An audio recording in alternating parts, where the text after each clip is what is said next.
वैसे अमेरिका के जिस खतरनाक MQ-9 ड्रोन को हूती विद्रोहियों ने मारा है, वही ड्रोन भारत अमेरिका से खरीदने की कुछ महीने पहले डील भी कर चुका है, जिससे भारत के दुश्मन चीन और पाकिस्तान बहुत बेचैन हो गए थे। भारत और अमेरिका के बीच MQ-9 रीपर ड्रोन की यह डील करीब 25,000 करोड़ रुपए की है।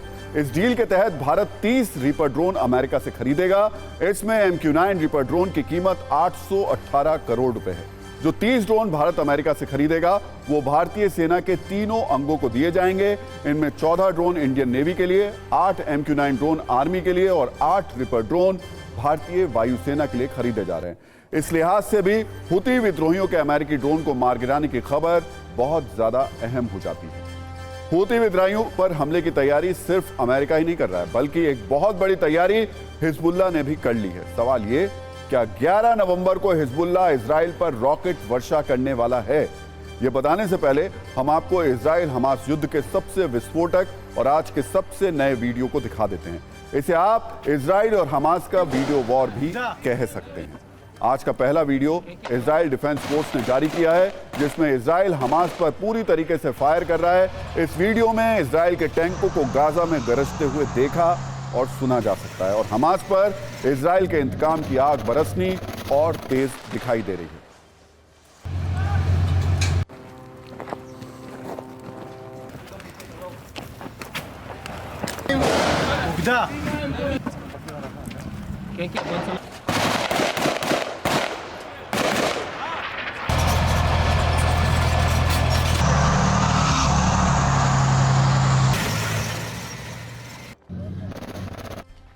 आज का दूसरा वीडियो भी बहुत खतरनाक है, जो इस बात का सबूत है कि गाजा में इजराइल के लिए हमास संहार इतना भी आसान नहीं है। इस वीडियो में हमास के लड़ाके RPG से इजरायली टैंकों को टारगेट कर रहे हैं। ये लड़ाके उन्हीं सुरंगों में छिपकर बैठे हुए हैं जिन्हें इजराइल चुन चुनकर मिटा रहा है।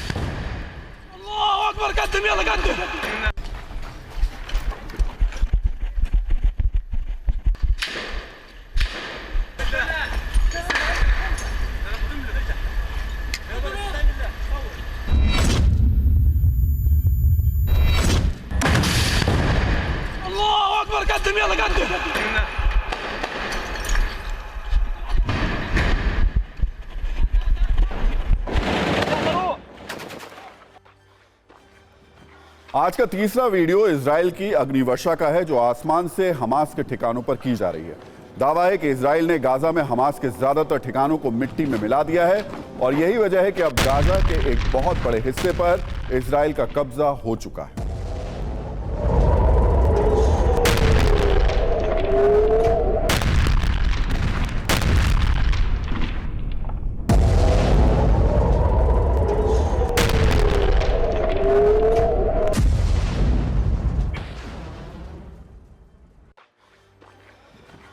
आज हमें इस जंग में एक और चौंकाने वाला वीडियो मिला है। ये वीडियो इजराइल पर हुए हमले का है, लेकिन खास बात यह कि इस हमले को अंजाम देने वाले लड़ाके हमास के लिए नहीं, इस्लामिक जिहाद के हैं, जो गाजा में इजराइल के टैंक को अपने बारूद से उड़ाने का काम कर रहे हैं।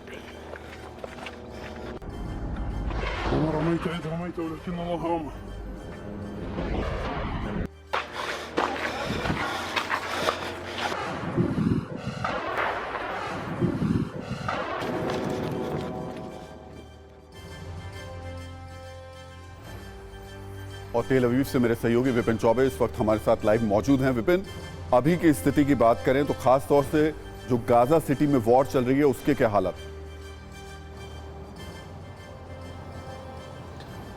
देखिए, लगातार गाजा सिटी में ऑपरेशन ऑन है और बड़े बड़े कमांडर्स को मारने की कोशिश की जा रही है और राहुल जी, और लगातार जो गाजा सिटी को कब्जा करने की कोशिश की जा रही है, लेकिन इतना आसान नहीं हो पा रहा है। कई दिनों से कोशिश की जा रही है। नॉर्थ गाजा से ये युद्ध गाजा सिटी में सेंट्रिक तो जरूर कर दी गई है, लेकिन गाजा सिटी को जीतना अभी दूर की कौड़ी साबित हो रही है। क्योंकि कल भी मैंने आपको बताया था, परसों भी मेरी आपसे जब बात हुई शाम को इसी शो में, तो ये हो रहा था कि आखिरकार उन सुरंगों से उनको बाहर कैसा निकाला जाए, ये एक सबसे बड़ा चैलेंज है। इसी में वक्त लग रहा है और इसमें बहुत वक्त लगेगा और इसीलिए गाजा सिटी चाहकर भी ये तमाम लोग, आईडीएफ के लोग और शासन और प्रशासन के लोग जीत नहीं पा रहे हैं। एक बात जरूर हुई है इस बीच में कि जो 20 से 30 किलोमीटर का एरिया जीता जा चुका है नॉर्थ गाजा का, यानी गाजा सिटी के बाहर का एरिया, वहां पर अब इजरायली शासन और प्रशासन काम करने लगेगा अगले 1 हफ्ते से लेकर 10 दिन तक। इससे पहले अमेरिका इस पर राजी नहीं था, लेकिन अब अमेरिका ने अपनी मौन सहमति इस पर दे दी है, तो माना जा रहा है कि वो भी इजराइल के शासन के अंदर आ जाएगा। जी बहुत बहुत शुक्रिया विपिन, ये पूरी जानकारी देने के लिए। अपना ध्यान रखिएगा, आपसे लगातार अपडेट लेते रहेंगे। हूती विद्रोहियों ने अमेरिकी ड्रोन को मारकर युद्ध की आग में घी डालने का काम किया। इससे अब यह तय है कि युद्ध की आग और भड़केगी, लेकिन यह आग सिर्फ हूती विद्रोही नहीं भड़का रहे हैं, इसकी तैयारी हिजबुल्लाह भी तैयारी कर रहा है। शनिवार को Hezbollah chief Syed Hassan Nasrallah दूसरी बार अपने समर्थकों को सार्वजनिक रूप से संबोधित करने वाला है। 10 दिनों के अंदर यह दूसरा मौका होगा जब नसरल्लाह अपनी जिहादी एजेंडे को सार्वजनिक तौर पर आगे बढ़ाएगा। इस बार हिजबुल्लाह क्या बोलने वाला है, उसका ट्रेलर 48 घंटे पहले ही लॉन्च हो गया है और यह ट्रेलर है इजराइल पर डबल अटैक वाले प्लान का, जिसमें न सिर्फ अटैक का पूरा प्लान है बल्कि इस बार डिफेंस की भी तैयारी है। हिजबुल्लाह ने पहले प्लान के अनुसार इजराइल की सीमा से लगे इलाकों में अपनी सबसे खतरनाक फोर्स राडवान फोर्स की तैनाती कर दी है। दूसरा प्लान के मुताबिक हिजबुल्लाह को रूस से एयर डिफेंस मिसाइल सिस्टम की डिलीवरी होने लगी है, यानी राडवान फोर्स अटैक का काम करेगी और इजराइल के मिसाइलों से बचाने का काम रूस से आया एयर डिफेंस मिसाइल सिस्टम करेगा। आज हमने हिजबुल्लाह के इसी डबल प्लान पर एक सत्ता की रणनीतिक कुंजी तैयार की है, जिसमें इजराइल पर ट्रिपल एच की पूरी कहानी है। लेकिन शुरुआत करेंगे उस राडवान फोर्स से जिसके पास इजराइल से लड़ने का अनुभव भी है और इजराइल को परेशान करने का इतिहास भी है। इजराइल के चैनल 12 के मुताबिक हिजबुल्लाह के पास करीब 50,000 लड़ाके हैं, जिसमें सिर्फ 5% जो कह सकते हैं लगभग 5,000 राडवान फोर्स के लड़ाके हैं। ये लड़ाके इतने खतरनाक होते हैं कि 50,000 लड़ाकों पर ये भारी पड़ सकते हैं। इजराइल पर डायरेक्ट अटैक से पहले अब हिजबुल्लाह अंतिम तैयारी कर रहा है, इसलिए उसने राडवान फोर्स को दक्षिण लेबनान में इजराइल से लगी सीमा पर तैनात कर दिया है। राडवान फोर्स में कुल 2,500 खतरनाक लड़ाके हैं। राडवान फोर्स में युद्ध के लिए प्रशिक्षित लड़ाके होते हैं। इस फोर्स के लड़ाके सीरिया में जंग लड़ चुके हैं।